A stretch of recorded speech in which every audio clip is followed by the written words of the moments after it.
Kita masih di Sportcast Nusantara TV. Masih bersama Bung Ropan dan Bung Kesit, dua sahabat saya ini. Oke, sekarang kita beralih topik ya. Kita tinggalkan kasus. Tapi kita punya pesan ya bahwa PSSI, klub dan liga, PT Liga harus. Nah, mungkin satu lagi juga. Ini kan ada asosiasi pelatih ya. Asosiasi pelatih. Asosiasi pelatih profesional Indonesia. Ada juga asosiasi pemain ya. Jadi saya pikir tampaknya juga mereka harus buka ikut, suara. Iyalah, ikut urun rembuk lah ya, mencari tahu lah. Asosiasi pelatih itu Yayan ketua. Oh itu makanya. Anti Tani juga ya.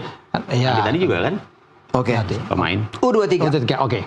Yang sekarang sedang mempersiapkan diri tim untuk bertanding tanggal 15 sampai 29. AFF. Ya, AFF. U23. Iya. Oke. 30 pemain sudah dipanggil, sedang digodok, sudah melakukan training camp ya, Bung Ropan ya. Mulai hari ini. Ya. Bung Ropan melihatnya gimana nih? 30 ini hanya satu pemain dari abroad ya. Menarik ya? Ya. Saya optimis sih. Bung Ropan gimana? Ya, memang hanya Jens Raven ya, abroad yang ada dari FC Dordrecht. Tapi banyak juga kan masyarakat pencinta sepak bola ini melihat bahwa kenapa tidak Marcelino datang misalnya Justin Hubner yang tidak punya klub belum ada, Rafael Struijk misalnya, atau Ivar. Tapi saya memaklumi apa yang dilakukan oleh Gerald van den Berg sebagai pelatih, lebih banyak pemain-pemain ada Liga 1 dan Liga 2 saat ini. Karena memang untuk AFF ini kan tidak dalam kalender FIFA. Itu juga diakui. Itu juga kan diakui oleh Pak Manajer, Pak Sumarji bilang tidak dalam kalender FIFA yang ada. Tapi fokus itu ada di bulan September. Di saat kita akan menghadapi Asian Cup kualifikasi kan. Kita juga sebagai tuan rumah di Sidoarjo. Nah sekarang diberikan kesempatan untuk pemain-pemain ada di Liga 1. Tapi kan yang dipilih kan pemain-pemain bagus, punya kualitas bagus. Dari 30 pemain itu kan 6 kiper, 9 belakang, 7 gelandang, 8 pemain di lini serang. Dan nanti mereka akan bersaing boy untuk mendapatkan 23 pemain itu. Saya rasa ini anak-anak terbaik yang ada yang dipilih di 30 ini. Kalau saya lihat dari semua ya, ini bagus. Karena pemain ada 5 kalau nggak salah pengalaman di U23 kemarin ketika kita di semifinal. Ya waktu itu hampir ke Olimpiade, ada 5 di sana. Ya termasuk Akan Firki dan kawan-kawan kan. Betul. Kemudian kita juara di U19, U24 itu ada 5 juga termasuk Raven juga ada di situ kan. Dan dibawa juga oleh coach Indra Safri ke Cina U20. Mereka ada. Jadi pengalaman mereka cukup untuk bisa bersaing walaupun banyak dalam tanda kutip yang meragukan. Tapi saya pikir ini oke. Tim ini bagus karena dari sinilah nantinya itu akan dipilih oleh Van den Berg mungkin 10 sampai 15 orang untuk ke bulan September. Golnya di situ kan. Untuk bagaimana kita akan bisa lolos ke Olimpiade kan dari situ. Karena kalau kita lolos sebagai juara grup nantinya baru di Januari kita akan bertanding di putaran final di Arab Saudi.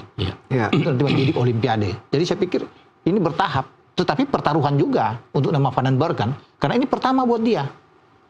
Menangani membesut tim U23. Dan apalagi dengan target harus juara, kita sudah tuan rumah.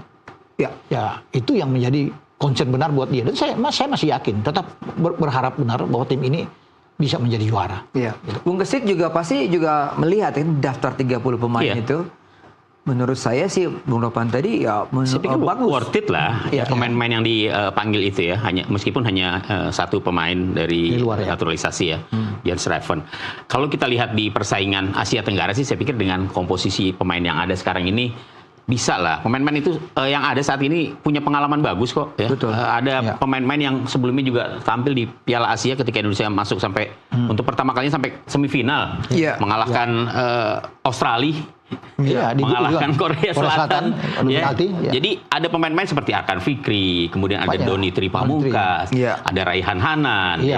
Jadi saya pikir dengan materi yang ada saat ini dari 30 yang ada, saya pikir kalau untuk bersaing di level Asia Tenggara di AFF, apalagi di kandang sendiri kita akan main. Menurut saya sih sudah lebih dari cukup lah.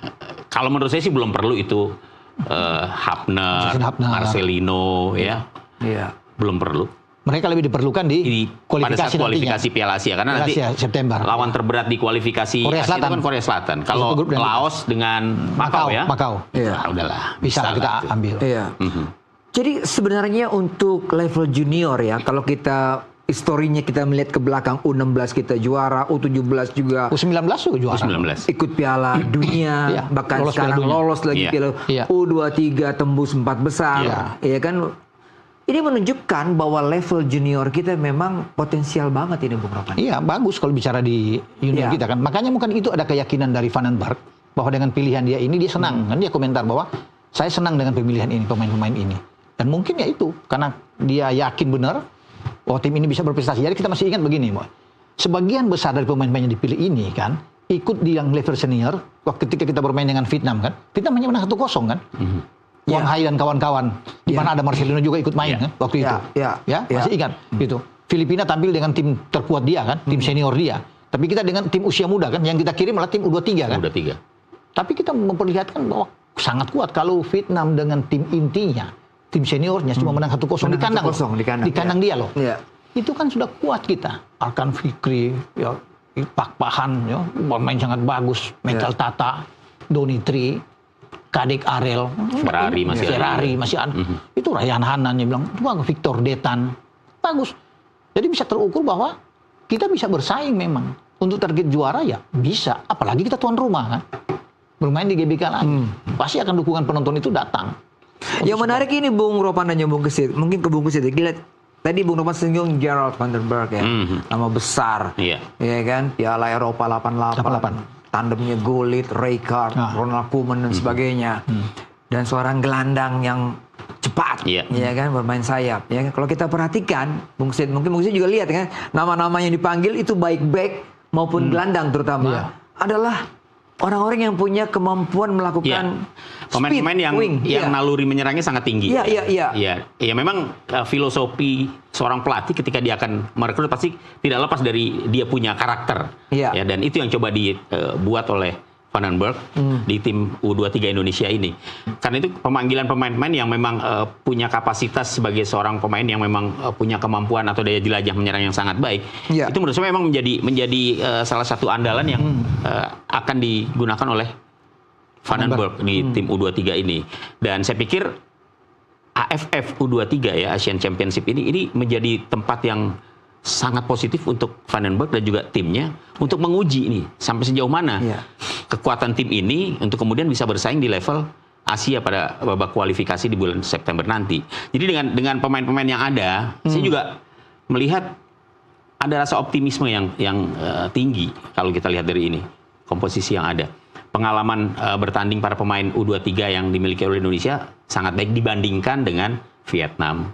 Ya, kemudian Malaysia yang akan ada satu grup dengan kita. Kalau Filipina dan Brunei, saya pikir sih kayaknya tutup mata aja ya. Tapi tanpa mengecilkan atau meremehkan mereka, ya Indonesia menghadapi Brunei itu lebih mudah untuk bisa mengalahkan. Karena ini pertandingan pertama akan menghadapi Brunei. Dari sisi jadwal kan kita juga diuntungkan gitu ya, melawan Brunei.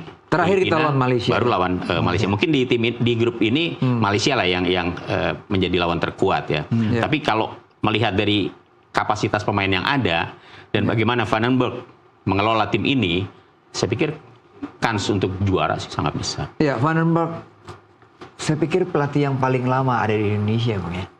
Karena frekuensi dia nonton Liga 1, ketemu dengan pelatih-pelatih di Semarang. Dan dia kan ikut terus kan? sama Patrick Kluivert ya, ketika Patrick Kluivert dan juga dia datang sendiri juga ke daerah-daerah, ke memantau sendiri juga, tentang ke Persib dia juga dia datang lihat. Karena dia berpikir tugas dia nggak mudah. Tugasnya karena ini kan pertaruhan dia pertama kali di AFF. Kalau dia juara kan bagus, tapi kalau dia gagal kan pasti akan menjadi sorotan. Untuk bisa melihat. Karena setelah ini pertaruhan buat dia. Karena setelah ini bulan September. Bulan September ada SEA Games juga. Harus diingat kita di SEA Games juga kan dengan tim muda. Jadi ini 3 rangkaian yang penting yang buat dia lalui. Tapi kalau lihat dengan beberapa pemain yang sudah pernah bermain di level senior seperti Hoki Caraka, pernah ada ya, Dimitri Arkan Fikri. Saya sih yakin dengan kekuatan ini. Kalau di belakang saya lihat itu bagus-bagus kan, Ferrari, Kakang Rudianto, Kadek Arel kan. Itu pemain-pemain yang bagus, boy. Itu Doni Tri di sayap, Felice Buffon. Itu kan pemain-pemain yang punya pengalaman, yang punya jam terbang. Mereka sudah teruji di Liga 1. Mereka tampil di level Liga 1 kan kompetisi kuat. kasta tertinggi. Jadi Jadi saya pikir saya yakin sih dengan kekuatan yang ada ini. Cuma jangan terlalu overconfident juga. Ya, itu pasti. Tetap kalau mau bilang tadi Filipina sama Brunei itu tutup mata, saya pikir tidak juga ya, ya. Jangan juga menganggap enteng lah. Iya kan? Namanya sepak bola kan, walaupun di atas kertas karena kita lah, iya kan? Filipina juga syarat pemain-pemain naturalisasi di situ. Betul. Justru kita tetap kita fokus, kalau kita bisa hajar 5-6-0 lebih bagus, ya kan? Oh iya. Itu penting, tapi tetap harus fokus untuk bisa karena nantinya kalau sama-sama poin dengan Malaysia nantinya terakhir kan, ke Malaysia lebih banyak gol kan, Malaysia juara grup, misalnya sama-sama dapat 7 poin. Iya, di sana sudah ada Vietnam dan Thailand yang menunggu ya. Itu dia akan jadi juara, kita akan lihat. Tapi kita tidak boleh memilih juga siapapun kita lawan, kita di babak selanjutnya kita hadapi, mau Thailand mau Vietnam, itu harus kita. Iya, kalau kita merasa bahwa tim kita memang kuat, seharusnya tidak perlu gelisah, tidak terlalu worry juga menghadapi lawan berikutnya, apakah itu Vietnam atau Thailand. Kalau Bung Ropan tadi singgung kita harus buat gol sebanyak-banyaknya supaya poin kita itu bisa melebihi Malaysia ya. Karena terakhir dengan Malaysia. Terakhir kita lawan Malaysia. Berarti kita mengandalkan nama James Raven di situ. Oh iya dong. Iya kan? James dan Raven. Hoki Caraka. Dua ini belum pernah tandem kan? Belum. Menarik ini Bung Ropan. Coba Bung Ropan jelaskan seperti apa. Kalau dua itu main kan bisa aja dengan pola 4-4-2 lah. Karena kan pakai 2 striker sekaligus. Oke. Iya kan akan bermain. Karena hampir sama ya posisi. Nomor 9 siapa? Raven ya? Raven 9. Raven 9. Saya lebih condong ke Raven. Ke Raven ya. Ya kan? Bisa aja bermain dengan 3-5-2 misalnya. Iya. Hoki di belakang Raven kan bisa aja terjadi. Atau mungkin juga 3-4-3 seperti yang diterapkan di Timnas senior ya. Cuma kan kalau Hoki bergeser ke sayap, dia bukan pemain sayap. Tapi kita punya Detan nih. Iya, kita ada Victor Detan. Kanan. Iya, makanya kalau Detan ada di kanan kan lebih bagus. Kalau mengandalkan satu striker dengan Raven aja cukup, saya pikir. Gelandang yang kita perkuat. Di gelandang kan ada Arkan Fikri, ada Ryan Hanan. Bagus, ada Donitri. Makanya dari sayap, Kakang bisa di kanan, Donitri di kiri. Kan ini tim yang bagus, boy. Ada Robi Darwis. Iya, Robi Darwis. Persib kan udah teruji main di Persib. Betul. Jadi kalau lihat dari 30 pemain ini, menurut saya sih memang kualitasnya hampir sama semua. Jadi artinya buat Vandenberg agak repot juga tuh nanti tuh memilih 11 pemain tuh. Terutama sepertinya nama-nama lama yang masih. Iya. Karena pengalaman yang dimiliki oleh seperti Ryan Hanan, Donitri, Ferrari, dijamin pasti. Ya iyalah, kalau bisa dapat tempat. Kalau bisa dilihat di situ nama-nama itu pasti akan masuk. Kakang Rudianto, Kadek Arel, itu kan bisa tergantikan kalau bisa dilihat. Raven udah pasti di belakang ada Cahya Supriyadi penjaga gawang. Cahya Supriyadi, Dava Fasya masih ada. Oke. Kita break dulu lagi. Terlalu seru kita bicara, apalagi tentang U23. Tapi setelah pariwara berikut ini kita teruskan. Tetaplah di Sportcast. Langsung ke Bung Kesit. Bung Kesit, tadi Hoki Caraka. Kita menunggu benar-benar supaya apa yang dia miliki dulu itu muncul lagi gitu, Bang. Iya, harapannya seperti itu ya. Karena memang belakangan Hoki Caraka di tim nasional kurang bersinar ya. Di klubnya juga PSS degradasi. Ya. Jadi memang kesempatan dia untuk bisa menunjukkan dia punya kemampuan ini agak berkurang ya di saat di tim nasional juga dia sudah mulai seperti kehilangan ketajaman, kemudian klub yang dibelanya di Liga 1 juga ternyata juga drop ya, sehingga mau tidak mau itu berimbas kepada performa dari Hoki Caraka. Tapi dengan kesempatan yang diberikan oleh Vandenberg untuk masuk kembali di jajaran tim U23, saya kira ini harusnya jadi kesempatan ya buat Hoki Caraka gitu loh, untuk menunjukkan bahwa dia masih layak menjadi pilihan utama di tim ini. Dia punya modal untuk jadi striker. Dia punya modal. Top. Karena bermain di level senior kan nggak gampang pemain semuda dia kan. Dan dia bisa masuk itu. Dia bisa masuk. Banyak yang bilang mengatakan bahwa ini anak kesayangan STY waktu sebelumnya kan. Kok dia dipanggil terus? Ya makanya sekarang itu adalah saat yang tepat buat dia. Ketika Vandenberg masuk di antara list 30 pemain, ada nama dia sih. Saya pikir ini waktunya buat dia. Kepercayaan yang diberikan ini manfaatkan dengan baik. Iya, dia harus tunjukkan juga bahwa dia lebih tajam dari James Raven. Itu kan tantangannya sekarang. Makanya kalau main berdua misalnya, main berdua nantinya melawan Brunei. Nah, kalau dia bisa bikin 4-5 gol, dahsyat itu. Dahsyat tuh. Kalau berdua sama Raven dimainkan lebih dulu, tinggal motivasi dia untuk bagaimana menunjukkan kepada pelatih. Kita berharap dia bangkit. Iya, harusnya iya. Harusnya iya. Karena ini kan Brunei dan dia bermain di level yang pengalaman dia kan udah ada, Bo. Jadi sebenarnya mudah buat dia untuk bisa membuat gol, tapi kan kembali ke anaknya kan. Ya, gitu, untuk bisa memacu dirinya. Melawan Malaysia, Ya ada yang bilang kita main aman, misalnya main seri juga dua-duanya lolos, tapi kita lawan Malaysia harus kita menang. Oh iya, gitu kan? ini soal gengsi. Ini kan Kekuatan Malaysia yang Bung Ropan lihat seperti tapi apa? Jangan salah, kita pernah kalah. Terakhir kita kalah lawan Malaysia kalau nggak salah itu di tim U23. Kita pernah kalah dari Malaysia. U23 ya? Iya. Kita runner up, yang lalu kita runner up kan. Tapi kan tidak boleh anggap enteng juga, Malaysia bersiap. Mungkin bagi Malaysia begini, Harimau Malaya ini. Boleh kalah sama Brunei, atau boleh kalah sama lain, jangan sama Indonesia. Ini duel serumpun ini, ya kan? Gengsi. Sama juga seperti kita kan. Iya. Ya mereka juga akan bersiap untuk bisa melawan kita. Karena ini bagi mereka kalau menang lawan kita tuh sudah kayak juara aja. Menang lawan kita di kandang kita kan. Apalagi jadi kalau main di GBK. Di Asia Tenggara itu Vietnam atau Thailand itu boleh jadi memang merupakan tim yang oke lah disegani, kuat gitu. Tapi sekarang kan Indonesia sudah muncul di tim U23-nya. Tapi buat Indonesia tetap menang lawan Malaysia itu jauh lebih penting ketimbang menang lawan Vietnam atau lawan Thailand.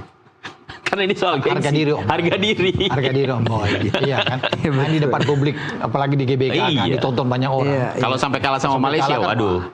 Itu Malaysia. Ini Van den Berg harus tahu ini. Oh iya. Jarod harus tahu Dia nih. harus tahu. Ada hal yang di luar nalar kita melawan Malaysia ini kan ya. ada historicalnya, emosionalnya beda. Iya, gitu. penuh emosional bermain lawan Malaysia. Iya. Dan menariknya bahwa pertandingan itu ditaruh di akhir kan. Iya, terakhir yang itu kan menentukan. hidup mati bagi kedua. Pasti kan saya rasa Malaysia kan menang 2 kali juga. Sama seperti Indonesia. Sama seperti Indonesia. Begitu. Tinggal golnya ini berapa? Nah, pertemuan itu terakhir yang itu sudah kayak final aja, Boy. Udah pasti kayak final aja. Iya, ada yang bilang juga itu final kepagian. Iya. Indonesia dengan Malaysia. Nggak mungkin akan cari aman untuk draw. Tidak mungkin. Pasti akan ada yang menang. Tapi kan kita diuntungkan, kualitas kita kan bagus. Iya. Harus diakui kualitas pemain kita Dan bagus. main di kandang sendiri. Iya. Itu aja kan pasti teror supporter kita bisa menebak lah akan seperti apa itu nanti ketika menghadapi Malaysia. Dan pemain-pemain kita kan sudah bermain di level U23 yang Boy bilang tadi kan sudah 4 besar kemarin, beberapa pemain udah bagus. Udah main, Piala Asia 4 main di besar. Piala Itu kan Asia kemarin. menambah rasa percaya diri. Main di Piala Asia di Cina kemarin dengan Coach Indra Sabri, mereka lebih kuat Kadek dan kawan-kawan Raven kan. Betul. Jadi secara kualitas memang kita di atas sebenarnya. Ya. Tapi tetap harus waspada. Karena mereka penuh ambisi. Target mereka ngalahin kita. Gitu loh. Ya. Jadi kita harus siap. Bagus kok 9 poin sih. 9 poin Sempurna kan ya. Sempurna ya. Jadi kalau lawan Malaysia pasti lini tengah kita harus strong. Iya kan? Kita punya Detan, punya Doni, punya siapa lagi? Arkan Fikri, Ryan Hanan, Robi Darwis. Kan bagus-bagus itu. Kalau taruh di tengah. Kuat itu. Di belakang juga ada Kadek, ya kan, ada Ferrari, ada Buffon. Iya. Ini adalah pemain-pemain yang menurut saya juga pengalamannya sangat. Iya, ada Kakang Rudianto juga. Dan semua tuh terbiasa bermain di Liga 1 juga. Fit. Berbeda mungkin dengan tim-tim lain. Apakah mereka pemain-pemain inti di liga masing-masing? Kan belum tentu. Boy, kita tuh banyak pemain inti. Main di Liga 1 dan sudah punya pengalaman. Baik main di level senior, di U23 yang kita bahas tadi. Jadi oke lah saya pikir. Iya, jadi lolosnya Indonesia sampai ke babak semifinal di Piala Asia lalu, itu juga kan menjadi warning juga buat tim-tim walaupun Malaysia, beberapa Thailand. pemainnya tidak main lah, tidak main kan. Tapi kan tetap menghitungnya bahwa Indonesia kemarin sukses loh sampai ke semifinal Piala Asia U23. Paling tidak untuk saat ini ada 5 lah, masih bertahan. 5, siapa lagi tuh Bung? Siapa itu Bung? Itu ada Dava, Donitri, ya, Arkan Fikri, masih ada di situ. Ada beberapa lah kita lihat yang untuk bisa bermain. Ferrari juga kan, kapten Ferrari kan masih ada di situ. Kemudian Doni, ada Detan, ada Doni, Oki, Jens Reven. Jadi oke lah saya pikir kalau bicara dengan ada ini. juga secara kualitas Rivaldo ya yang juga sekarang Rivaldo Pakpahan ya. Dia bermain di tengah. Karena Bung tadi nyinggung Detan, anak ini saya senang.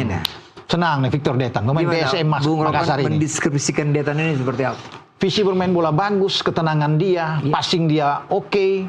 Ini anak masih muda tapi dia ada di kiri apa di kanan? Dia bisa bermain di kanan. Bisa bermain di kanan. Ya, pokoknya di flank dia oke. Jadi cocok lah dia untuk bisa memberikan asis-asis ke Raven atau ke Hoki kan. Iya. Dan saya senang. Itu yang paling utama adalah passing dia, Boy. Ketenangan dia. Itu yang cara olah bola dia. Detan bagus. Begitu di perhatikan di barisan pertahanan lawan ya. Karena memang dia punya umpan-umpan yang bagus. Ketenangannya, kemudian juga dia berani pegang bola ya. Berani pegang bola, dia berani umpan-umpannya juga terukur. Penetrasi dia ke dalam. Penetrasinya, iya. Manuver-manuvernya itu. Kalau pakai 3-4-3, ya, Detan ada di kanan, di tengah ada Raven, di kiri siapa, Bung? Kalau ngelihat penyerang kita ini ada Dominikus Dion, ada Rahmat Arjuna, ada Wedil Aryadi. Kita kan belum tahu kalau mereka akan lolos. Kalau di depan tuh 3 kan sudah pasti akan lolos. Detan, Schraven sama Hoki. Itu pasti akan masuk. Nah, kalau Dominikus kita belum tahu. Bisa aja dia masuk. Atau bisa mendorong Donitri kan? Donitri bisa bermain dari sisi kiri. Donitri main di wingback juga bisa. Main back tengah juga bisa.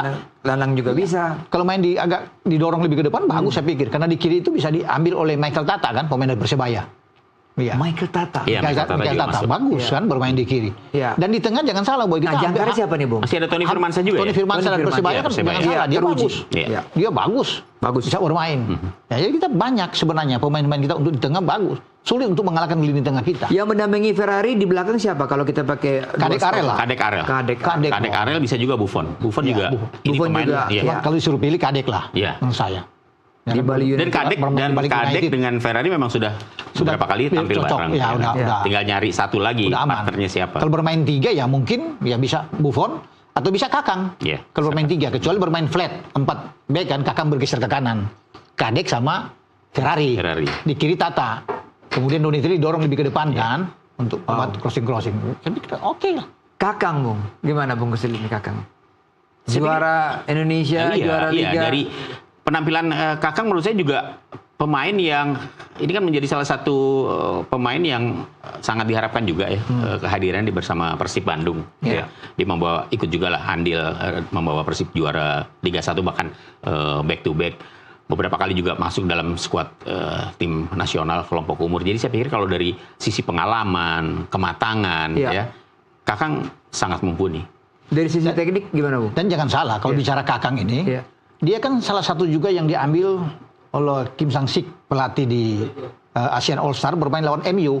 Oh ya untuk yang ini nanti. Yang kemarin. Menang 1-0. Dan Kakang itu mampu bisa menggagalkan Ganarzo. Ganarzo itu pemain bagus. Dari Argentina, Om Boy. Tapi yang dia mati sama Kakang. Begitu. Nggak bisa berkutik. Walaupun Kakang masuk di babak kedua. Tapi itu ya. Anak ini bagus. Kuncinya. Jadi kita berharap Ferrari ini makin dewasa ya, makin bisa mengontrol emosi, menjaga emosi dia yang paling penting. Ferrari kan. Iya, ini kan soal mentalitas juga ya. Apalagi dia nanti pakai ban. Apalagi kalau dia kapten kan, pasti kan dia akan diserahkan kapten dong. Iya, itu yang menurut saya harus senior kan. Harus menjadi perhatian juga dari Ferrari ya. Dia harus mulai bisa mengontrol emosinya. Ya, dia harus lebih bisa bermain lebih cantik lagi, lebih tenang, lebih cerdik lah, begitu kan? Lebih tenang. Karena beberapa kali memang kartu-kartu yang nggak penting, yang penting itu akhirnya justru merugikan tim kan? Iya. Oke. Ya kita berharap U23 kita tunggu 23 pemain ya. Siapa nih yang kita bicarakan ini baru 30 nih. Lagi apakah nama-nama yang tadi kita sebut Kakang Ladoni, Detan, Rehan itu benar-benar akan masuk? Ada 7 yang tereliminir kan? Itu ya. Nah, kita tunggu nih. Vandenbroek agak pusing-pusing juga nanti mencari ketat juga. Kalau 23 kita tunggu bagaimana aksi-aksi mereka ya kan melawan Brunei di pertandingan pertama tanggal 15. Siap. Terima kasih Bung. Oke, Boy. Bung Novan. Siap. Usai sudah pembicaraan kita, semoga ini bermanfaat dan memberikan masukan informasi yang terbaik buat semua penggemar olahraga, khususnya penggemar timnas ya. U23 kita yang akan menghadapi Piala Asia, Asian Cup. Sampai jumpa minggu depan.